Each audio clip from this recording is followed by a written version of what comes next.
အားလုံးပဲမင်္ဂလာပါဒီနေ့မှာတော့ဒီ ERV တိုင်းညောင်တုံးမြို့နယ်ပေစီကျောင်းကိုရောက်ရှိနေတာဖြစ်ပါတယ်ကဲအဲ့ဆိုရင်တန်မောချန်ရဲ့ဖြစ်လေးဖြစ်ထားရှိရဲ့ဒီအပင်ရဲ့နီးစနစ်ပေါ့နော်အပင်ရဲ့ဒီဖွေးစေးပုံအနေထားကိုတစ်ချက်လောက်ကြည့်ရအောင်ဘယ်လိုကြည့်မလဲဆိုတော့ဒီအပင်ဒီတန်မောချန်ထိရောက်ပြီဆိုရင်တန်မောနဲ့ပတ်သက်တဲ့ဒီကြည့်ရမယ့်နီးစနစ်တွေပေါ့နော်အားလေးကိုညွှန်ပေးမှာဖြစ်ပါတယ်ကဲတစ်ချက်လောက်လိုက်ကြည့်ပေးပါဦးကဲဟုတ်ပြီဒီပင်လေးကိုတစ်ချက်လောက်ကြည့်ရအောင်ဒီပင်ချက်ကြည့်မယ်ဆိုရင်တန်မောချင်မှာပထမဆုံးကြည့်ရမယ့်အချက်ကဒီကျန်းကိုကြည့်ရမှာဖြစ်ပါတယ်။မြေကြီးအနေထားကိုကြည့်ရမှာဖြစ်ပါတယ်။ကဲမြေကြီးပြီးတော့တဲ့အချိန်ကျရင်ကြားလုံးနေဖြင့်ဘာကိုကြည့်ရမလဲဆိုတော့ကျွန်တော်ဒီမှာအစစ်စိတ်မစိတ်သူကကြေးမကြေးကိုတစ်ချက်ကြည့်ပေးရမှာဖြစ်ပါတယ်။အစစ်ကြေးတာရဲ့စိတ်တာရဲ့တန်မောမှာနှမျိုးရှိပါတယ်။ကဲအစစ်ကြည့်ပြီးပြီဆိုရင်ဆရာတို့နေဖြင့်ဒီမှာအသီးကိုကြည့်ရမှာဖြစ်ပါတယ်။အသီးကြည့်တဲ့အချိန်မှာ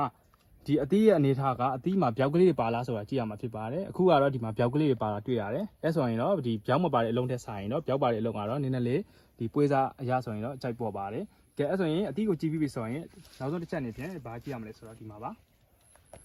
အချက်ကိုကြည့်ရမှာဖြစ်ပါတယ်ဒီအချက်လေးတွေမှာဒီလိုမျိုး suppose ဆိုတဲ့ဒီ psychospore ဆိုတဲ့ဒီ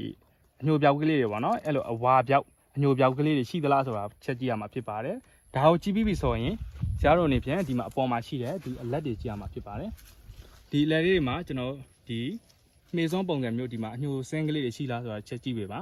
ဒီမှာကတော့ရှိပါတယ်ဒီမှာအညိုစွန်းစင်းကလေးရှိရပါတော့ဘာကြောင့်ရှိလဲဆိုတော့အဓိကဘာလဲဆိုတော့ဒီအပင်လေးကသူကခေါင်းကြားဆိုတဲ့ယောဂဝင်ထားတာဖြစ်ပါတယ်ခေါင်းကြားလက္ခဏာဝင်ထားဖြစ်တဲ့အတွက်ဒီအပင်လုံးကသေးနေတာဖြစ်ပါတယ်အပင်အပေါ်ပိုင်းမှာတိမ်နေတာပေါ့နော်တိမ်နေတာဖြစ်ပါတယ်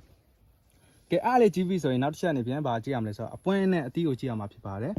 ဒီအပွင့်နဲ့အသီးကြည့်မယ်ဆိုရင်တော့ဒီအပွင့်ကတော့ဆရာတို့အနေနဲ့ကြည့်ပါဦးအပွင့်ကဘာလဲဆိုတော့ဒီအပွင့်ထဲမှာအဖိုးရဲ့အမရဲ့လိန်စော်ပွင့်ရင်ပါတယ်ဒါမဲ့အဖိုးအနဲ့ဒီလိန်စော်ပွင့်တွေကကျွေသွားပါပြီအမအပွင့်လေးကျန်ပါတယ်ဒါမဲ့ဒီအမအပွင့်လေးကယောဂဝင်ထားတဲ့ဒီတန်မော့တပင်